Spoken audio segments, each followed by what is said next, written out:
Welcome to Millennial Psyche, a place where we help to put your mind in motion.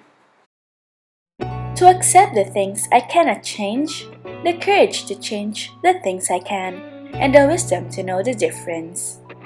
Taken from the timeless wisdom in the age-old serenity prayer.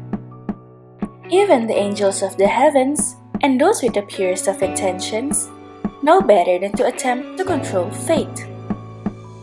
And if you truly trust in the divine, then a question boils down to, why worry? Sometimes though, we get it. It's easier said than done.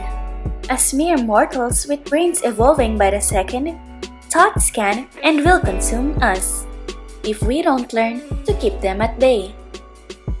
Dear friend, haven't you heard? Didn't you know that worrying is so detrimental to your health? It can even cause you to take your last breath. One of the top 5 regrets people have is that they wish they let themselves be happier. And if you let those pesky, unhelpful thoughts consume you, it will definitely take a toll on your happiness. We wouldn't want that to happen, don't we? So now that you're on board, let's have a little chit-chat on how to stop worrying and become the master of your emotions. 1. Focus on the present. Don't rob yourself of life's best moments by dwelling on the past or focusing too much on the future. Nobody is granted certainty about whether the sun will shine tomorrow. So why waste substantial chunks of today trying to fix problems meant for the future when it hasn't even arrived yet? A good life is created one day at a time. We can only control what it is we do at the present moment anyway. To ease your worry, practice engaging more in the present and savor every moment. Stop and smell the flowers, and know that it is when we conquer the day consistently that a great life can truly be attained. Remember, an idle mind is the devil's workshop. Be busy enough that you don't even have time for worrying. 2. Be more compassionate with yourself. People who suffer from an overactive mind and endless noise in their heads are said to have an overly developed threat system and a less pronounced drive and soothing system. From this alone, you can learn that it is not your fault to ruminate sometimes. It's plain biology. The good thing is, experts have also found out that one way to curb anxiety is to hone your self-compassion. This means to choose to forgive yourself when you make mistakes or even when it's harder than usual to keep your thoughts at bay.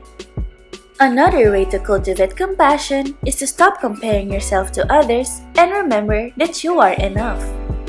Lean into your strengths and what you love about yourself. The moment you do, half the battle is already won. 3. Tame the inner critic. The truth is, no one really cares that much about our mistakes than we do, and that oftentimes, we are our own worst enemy. With two sides of the coin, this is both a good and a bad thing. Say, do you remember what mistake a friend of yours did a year ago? No? How about a day or two ago? If you don't, chances are they don't remember yours either. If this is the case, then why can we be so harsh to ourselves? Sometimes, that little voice in our head that speaks to us in a dismissive manner isn't really ours to begin with. As young children, we can differentiate others' voices from our own. If you grew up with a critical parent that reprimanded you and that you've taken the voice of, this can follow you until adulthood. Release your inner critic and realize that it's someone else's and we just thought it was us. Besides, nobody was born hating themselves. Once you are aware of this, you can start to detach yourself and reparent yourself. Be the adult you needed when you were younger. 4. Avoid overthinking. When someone tells you to stop thinking about an elephant, What do you think about? That's right, an elephant. We know that telling you to avoid overthinking is like telling you to stop breathing. We're no monks ourselves. But one thing we know that can help you overcome intrusive thoughts is by replacing them and filling them with thoughts of peace, courage, hope, and positivity. It is impossible for your thoughts to be filled with goodness and overthink at the same time. Another solution is to observe the time when you usually overthink. If you find yourself doing this usually at night near bedtime, perhaps it's better to inject small habits such as listening to calming music or folding your hands in silent prayer to help ease and curb overthinking. When going to bed, leave the worries for tomorrow behind and chill. Most of the time, it's all just in the mind. 5. Trust in yourself.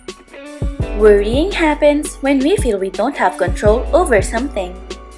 It happens when we expect the worst to happen. It's as if you're saying to the universe that you don't trust yourself. When in doubt, choose to do the right thing. Not only that, but also always do your best.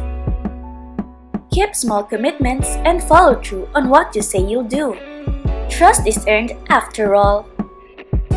So get the ground going and build a sturdy foundation. Lay each layer of credibility brick by brick, one step at a time. To know that you put your best foot forward leaves little room for worrying about what could have been and what might be. 6. Lend others a helping hand. Lastly, we aren't put on this earth alone. That's what family and friendship are for. To be able to healthily lean on each other and lift each other up. Sometimes, we can be so caught up in our own mind and struggles that we forget that others are in need of our help too. One of the easiest ways to cure worry is to focus on helping another person, especially someone you care about. As Benjamin Franklin says, when you are good to others, you are best to yourself. It's a win-win situation all around to be able to make a difference in someone else's life and feel good about yourself in the process. When you focus on others, you lessen the urge to dwell or ruminate on your own. But if you really must, why not set aside time each day to do so? Give yourself maybe 10 minutes and after that, just let it go and go with the flow. Everything is in its perfect time and place. So take a deep breath in and exhale it all out. Free yourself from the weight you carry on your shoulders and open up your heart to the sacred divine and become the master of your emotions. Start with your thoughts.